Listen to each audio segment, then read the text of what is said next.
ہیلی copter حادثے میں جاں بحق ہونے والے ایرانی صدر سید ابراہیم رئیسی، جنہیں ملک کے رہبر اعلیٰ آیت اللہ علی خامنائی کے متوقع جانشینوں میں بھی شمار کیا جاتا رہا ہے، ان کی زندگی پر ایک نظر ڈالتے ہیں۔ ابراہیم رئیسی 1960 میں ایران کے شہر مشہد میں پیدا ہوئے۔ مذہبی گھرانے سے تعلق رکھنے اور مذہبی تعلیم حاصل کرنے کے بعد 20 سال کی عمر میں ہی اہم عدالتی عہدوں پر فائز ہو گئے۔ 1980 میں کرک کے پروسیکیوٹر جنرل بننے کے بعد ہمدان اور تہران کے ڈپٹی پروسیکیوٹر بھی بنے۔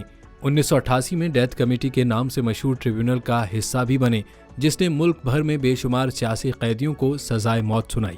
2004 سے 2014 تک بطور ڈپٹی چیف جسٹس فرائض انجام دیے، جبکہ 2014 سے 2016 تک ایران کے پروسیکیوٹر جنرل رہے۔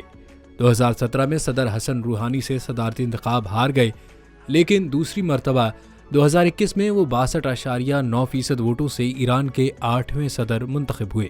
اگر خارجہ پالیسی کی بات کی جائے تو وہ علاقائی خود مختاری کے حامی تھے، افغانستان میں استحکام کی حمایت کی، شام کے ساتھ اسٹریٹجک روابط مستحکم کیے، یمن میں سعودی ناکہ بندی کی شدید مخالفت کی، غزہ جنگ میں اسرائیلی جارحیت کی شدید مذمت کی، یوکرین جنگ میں روس کی حمایت کا اعلان کیا، جبکہ چین، پاکستان اور سعودی عرب کے ساتھ روابط قائم اور مختلف معاہدے کیے۔